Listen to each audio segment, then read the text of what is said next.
بسم اللہ الرحمن الرحیم الصلاۃ والسلام علی سید الانبیاء والمرسلین وخاتم النبیین۔ الحمدللہ آج یہاں پر ہم ایک پرامن ماحول میں بیٹھے ہیں، اور جو مارچ 22 تاریخ کو کراچی سے مزار قائد سے نکلا اور جس کو الحمدللہ بہت زیادہ عوامی پذیرائی ملی، یعنی ہر 10-15 کلومیٹر بعد اس کا عظیم الشان استقبال کیا گیا، اور وہ اپنے جو مخصوص راستے تھے اس سے ہوتا ہوا لاہور پہنچا، پھر لاہور سے جو دوسرا مرحلہ جہلم تک پہنچا۔ الحمدللہ تحریک لبیک نے اپنے جو مطالبات حکومت وقت کے سامنے رکھے تھے، تو جس میں جو مین مطالبوں میں سب سے پہلے ناموس رسالت صلی اللہ علیہ وسلم و ختم نبوت صلی اللہ علیہ وسلم کے حوالے سے تھے، تو اور جو اس ملک میں غریب عوام کے لیے جو پراثر آواز تھی، تو ہماری الحمدللہ پورے تحریک کی، اور بالخصوص جو ہمارے امیر محترم ہیں حضرت قبلہ حافظ سعد حسین رضوی حافظہ اللہ، ان کا یہ دلی خواہش تھا، اور وہ مسلسل اس لگن میں اور اس محنت میں لگے تھے کہ کسی طریقے سے ہم اس اپنے غریب عوام کو ریلیف دیں، اور جو ملک میں حالیہ شدید گستاخیاں ہوئی ہیں اس کی روک تھام ہو۔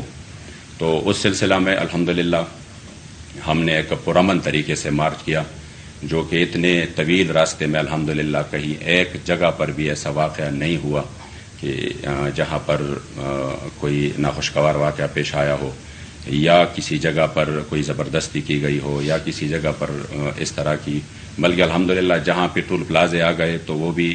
ادا کیے گئے، اس کی جو ہے نا وہ یعنی اس طرح پرامن طریقے سے شاید پاکستان کی تاریخ میں کوئی مثال نہیں ملتی۔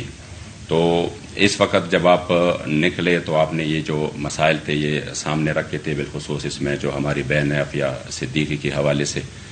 تو گجرانوالہ سے آگے حکومت وقت نے ہمارے ساتھ رابطہ کیا اور ہمارے مذاکرات شروع ہوئے۔ پھر الحمدللہ جب ہم یہاں پہ محترم جناب رانا ثناء اللہ صاحب اور محترم سردار ایاز صادق صاحب اور اسحاق ڈار صاحب اور ٹیم سے یہاں پہ جو ہم نے الحمدللہ ان کے سامنے اپنے مطالبات رکھے، تو وہ مطالبات جو کہ ناموس رسالت کے حوالے سے تھے، یا اپنی بہن عافیہ صدیقی کے حوالے سے تھے، یا وہ مطالبات جو کہ غریب عوام کے لیے، اور یہ جو کمر توڑ مہنگائی ہے، پیٹرولیم مصنوعات کی قیمتیں جو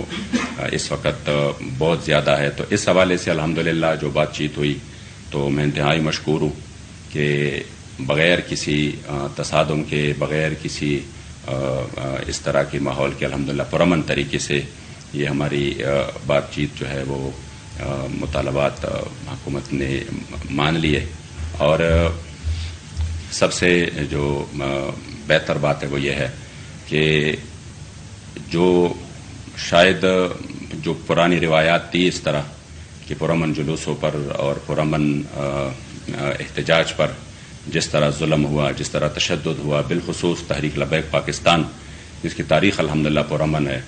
اور اس پر کس طریقے سے تشدد ہوا، تو شاید لوگ سمجھ رہے تھے کہ اس حکومت میں بھی اس طرح کے واقعات شاید پیش آنے والے ہیں، لیکن میں خصوصی طور پر رانا ثناء اللہ صاحب کا شکریہ ادا کرتا ہوں کہ انہوں نے عوام کے اور اپنی جو ملک ہے اس کے حالات کو سمجھتے ہوئے اور اس کا ادراک کرتے ہوئے، اور اتنے بڑے کراؤڈ اور اتنی بڑے لاکھوں لوگوں کی جذبات کی قدر کرتے ہوئے ہمارے مطالبات الحمدللہ وہ مان لیے۔ امید یہی کرتے ہیں کہ سابقہ جو کچھ تلخ تجربات ہے وہ انشاءاللہ تعالیٰ پھر سے نہیں دہرائے جائیں گے، اور جو ان سے انشاءاللہ تعالیٰ جو مطالبات جس پر بات چیت ہوئی ہے، امید انشاءاللہ تعالیٰ کہ اس پر منوان عمل کیا جائے گا، اور جو اس ملک کی سالمیت جو کہ ہم سب کو عزیز ہے، اس ملک میں امن کی فضا برقرار رکھنا جو کہ ہم سب کا، اور اس ملک میں غریب کو اس کی جو ہے نا وہ زندگی آسان کرنا جو کہ تحریک لبیک کا منشور بھی ہے، تو انشاءاللہ تعالی امید ہے کہ ان امور میں مل کر انشاءاللہ تعالی ہم آگے بڑھیں گے۔ تو میں رانا ثناء اللہ صاحب آپ کا اور ایاز صادق صاحب کا، اسی طرح اسحاق ڈار صاحب کا، سب کا تہ دل سے انشاءاللہ شکریہ ادا کرتے ہیں، بالخصوص جو آپ نے بے نافیہ صدیقی کے حوالے سے اپنے جذبات کا اظہار کیا، اور اسی وقت ایک پورے مسلمانوں کے دل کی آواز ہے. تو اسی میں انشاءاللہ تعالی جو تحریک لبیک کی ہمارے بابا جی نے شروع دن سے جو اس مطالبے کو اور اس بات کو ہر فورم پہ اٹھایا، تو امید ہے انشاءاللہ تعالیٰ کہ اسی میں ایک بہتر انتظامات اور اقدامات ہوں گے. اللہ کریم جل جلالہ تمام احباب کو جنہوں نے اس پرامن فضا کو قائم رکھنے میں کوشش کی جزائے خیر دیں، اور بالخصوص ہمارے امیر محترم جس کے پاس ہم یہ سب کچھ لے کے گئے اور انہوں نے آگے جا کر اس کو تسلیم کر لیا اور کہا کہ بالکل ہم چاہتے ہیں کہ پرامن طریقے سے کبھی بھی ہم نے تشدد کا راستہ نہیں اپنایا. تو اور پھر ان کارکنان کا جو اس دن سے چلے ہیں اور آج تک ہے اور پورے استقامت کے ساتھ، اللہ کریم سب کا حامی و ناصر ہو، اور ہم سب بھی ہم تہ دل سے مشکور ہیں.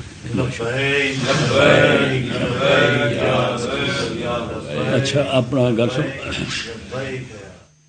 T L P